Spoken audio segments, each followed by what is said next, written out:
Kenner's simple figure design has been loved by fans and collectors for many, many years, and still has a bit of a tradition. We're not here to talk about these figures. We're here to talk about these figures. I had acquired these from how do I say this? An assailant for $25 for all 12 of these very fantastic figures. The year was 1977. Well, 1978, technically.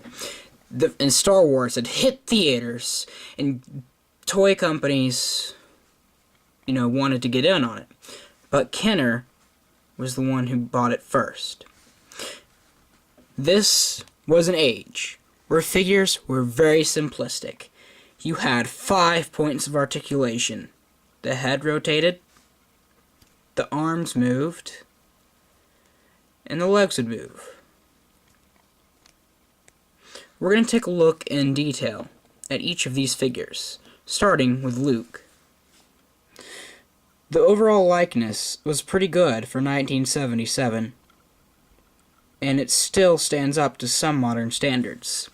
He has on his Tatooine robes, which are nicely detailed and sculpted. And you can also see detailing of boots, as if he's been in the desert and whatnot.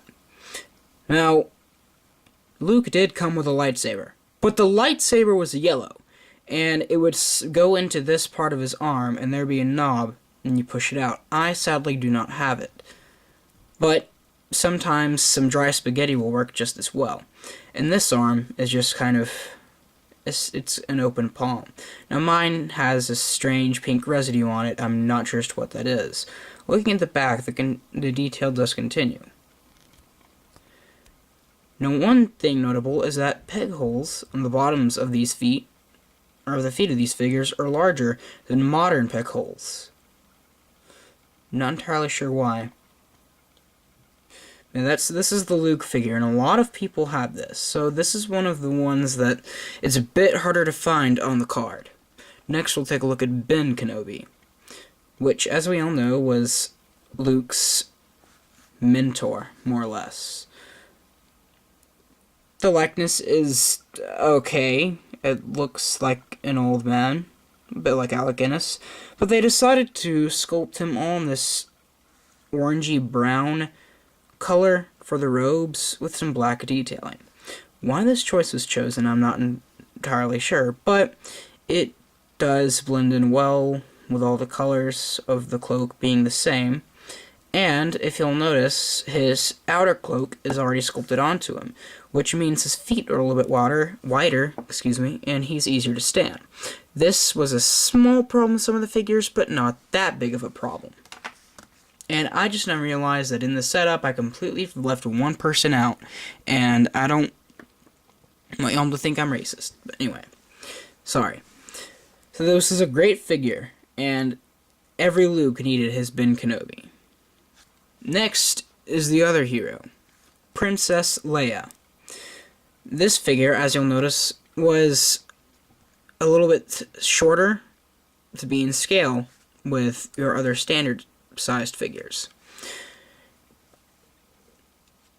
Some people, who were males, didn't collect this figures. They felt that it was a bit too doll-like. I personally enjoy it, and she was the only female available in the first line for the first movie, and I think in all of them, really. I mean, sure, you had a few in Return of the Jedi, a few aliens, but here and there, but, nothing that was a lead role, like Leia. Right, there's gonna be dominoes now. Next is everyone's favorite scoundrel, Han Solo. He is adorning his Bespin fatigues. And one of the weird things was that he did not come with the standard blaster that he should have come with. He came with what was considered the Rebel blaster. For whatever reason, we don't know. But Kenner decided to give him that blaster, even though it wasn't really used in Bespin. I mean, the Wing Guards used a pistol, but it wasn't the blaster. Anyway, he holds his DL-44 better than any other weapon. And there's a look at the face, and you can just see this shirt detailing, and then the jacket that is really well done. Even the white stripe is present, but they didn't color his boots. I've always loved Han Solo figures, so I'm excited to have one. Now, we'll take a look at everyone's favorite Wookiee, Chewbacca.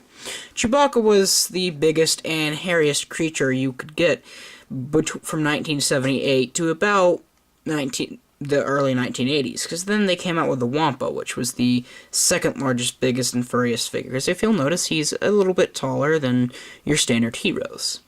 But the overall detailing of sculpt, for per se the face, is a pretty good likeness to the costume. And the sculpting in the hair was just phenomenal for the time. And he even has toes. And his bag is sculpted onto the side of him. And you can see the paint has rubbed off. You know, these are a little over 30 years old or so. But that was everyone's favorite Wookiee. Next up was the Loho Protocol droid, C-3PO. This was the shiniest figure you could buy at the time, and it was a real selling gimmick to buy the figure just because he was shiny. Now, putting this against modern C-3POs, he's extremely dull. But for the time, this was kind of a new thing to use this, the vacuumized metal effect on a plastic figure. Which, one thing you'll need to note is that the joints will swing. So if you're going to be buying these on eBay or something, be careful. If you want one with the joints that don't swing, make sure that it specifies, or at least shows some sort of care. The overall detailing, though, is great. I mean, there's a few things wrong in the face, but not too much. He has detailing of restraining bolts. He doesn't have the wires present in his torso, but that's understandable due to the time and whatnot. The technology just wasn't really there. Now, he looks a bit silver, but he is indeed gold. Because I've put him next to the Death Star droid that was a silver, and he was a distinctive gold between the two. But in some lightings he looks gold, in some lightings he looks silver. You just kind of have to remember that shiny things were mainly silver, so gold was a little bit harder to achieve. And just kind of mentally train yourself to tell you that he's gold, because he's 3PO. There's no other exception. Now that we finished out the original line, we're going to move into Empire. Empire Strikes Back brought us some of the greatest figures and whatnot. This is kind of one of them. This is the Rebel Soldier for the Hoth Rebel Soldier. I think he had a particular name. I do not remember. But overall, it's a very nice figure. He has a scarf coming from his helmet or headdress, however you want to say it. He has some sort of badge indicating he's of importance, which is always good. You want people to be important. And the overall face sculpt, wait for it to focus. Right. Let's see if we can, I'm using a camera, because, yeah.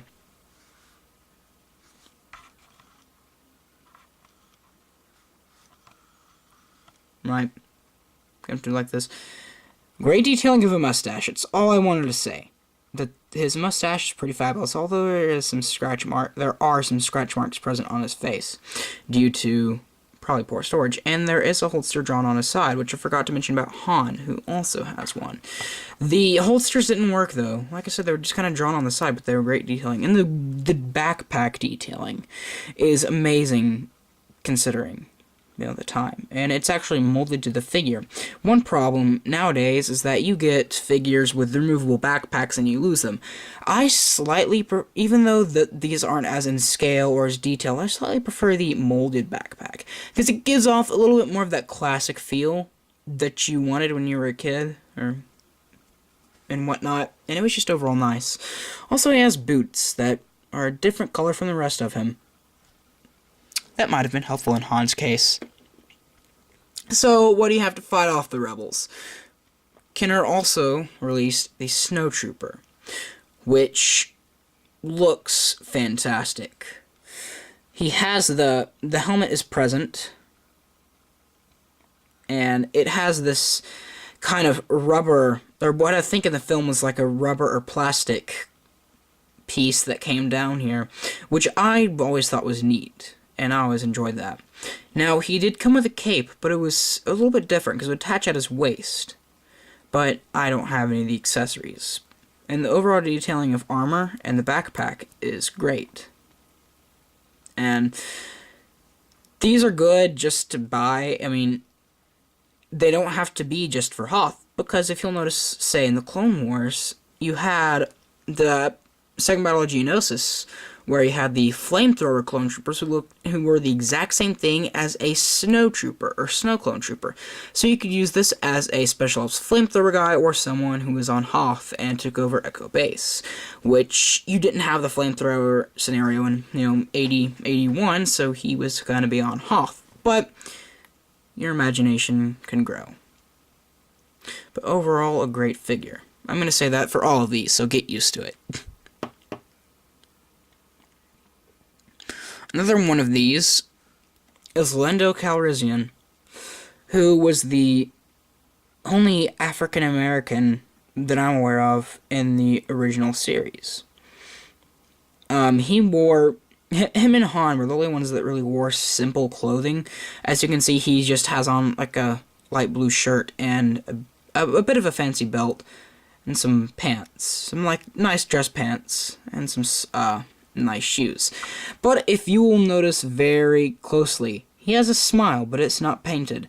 That is due to reasons that there were a few racial reasons as to why his teeth, they painted them were just so white, but when they changed it back, they didn't change the head sculpt, they just didn't paint the teeth. I'll lead you to conclude to that. I'm too lazy to pick them up. Finally, from Empire Strikes Back, we have Lobot, which was an odd choice to make a figure from, as he wasn't really there much. But overall, he's a nice figure. He has a nice detailing of the gray, he has like these larger... Let me start this over. If you'll notice, he has like this jumpsuit for the middle portion of his body, but then he has like a blousy shirt, almost like a pirate shirt for his sleeves, which is a bit of an obscure design, and I like it, because it's very interesting. He also has this kind of CPU type thing around the back of his head. I believe he's a cyborg, but I'm not entirely sure. He also has one belt loop, which is okay detailing, I assume. And they even add a little bit of detailing of his shirt kind of coming out and poking over his belt just a little bit, which I find as great detailing for the time. So that finishes up Empire Strikes Back. Now, with Return of the Jedi, Kenner had so many opportunities to make great figures, but they didn't. It was mainly... Many of your figures came with sticks, pool cues, or sticks, or cane, and that was it. That was all you were given for the most part. Very few people came with guns. Luke on Endor did not come with a lightsaber, which just blows me away. But that's not the point I want to get to. We're going to take a look at the Scout Trooper, who's one of the people that did come with a gun, because he was cool. He needed to have one, although mine doesn't. The detailing by this time, okay, and also, this was the only Stormtrooper that could move his head, so that was very helpful, because if you'll notice, the others, their helmet was molded to their body, but now he can, do the full Exorcist twist. And the detailing by this time had gone far superior, with even, little lines in the helmet that aren't necessarily necessary, that like a motorbike piece for the rebreather, whatever it is. The chest plate, even though it is missing two lines, the two lines there on the breastplate. Pardon me. The pouches, the canisters, and even a holster with a gun in it, which was a new take on things. And overall, this was a mandatory figure to have in 1983 for all of your speeder bike scenes and all of your indoor scenes. Because this is what a lot of people wanted, because they wanted that speeder bike because they knew it would blow up. That was the selling point of the toy, that it blew up. Yeah, if only we had that today. I'm being serious. Now today is everything, let's do the highest detailing possible and not do anything gimmicky. But that's what the new toys miss, is that the old ones used to be fun. Finally, we have Logray, which is my only Ewok.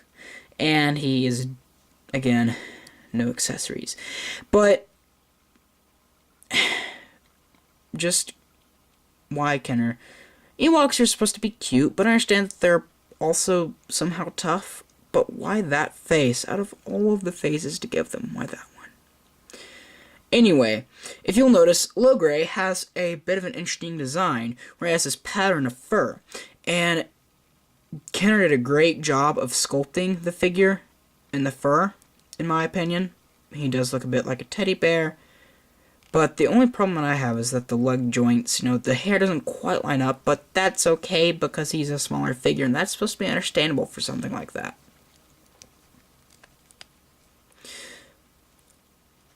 So that's my Kenner Star Wars collection as of now. I plan on getting a few more soon, and to be honest, this is one of the greatest lines ever. I would highly suggest that you try and go out and hunt down at least 4 or 5 of the original Star Wars figures, because they are really great figures, even up to modern standards. So great that I have one that's a modern and old one here. This is not the original Boba Fett. This is the rocket-firing Boba Fett, and basically there was controversy. I'm not going to go into much detail about it because you probably already know about it, but I managed to get this. I wish I'd gotten to, but I didn't because I'm dumb. Anyway, but what they did, they took the original mold from Kenner, Hasbro did, and they reproduced X amount of figures, and they were exclusive mail-away figures, and this made me so happy, because this is one of my favorite original Star Wars figures. I mean, it's not the exact same. There are a few subtle differences. Like, the paint is a bit more crisp in some areas, the plastic's a bit of a higher quality, the hands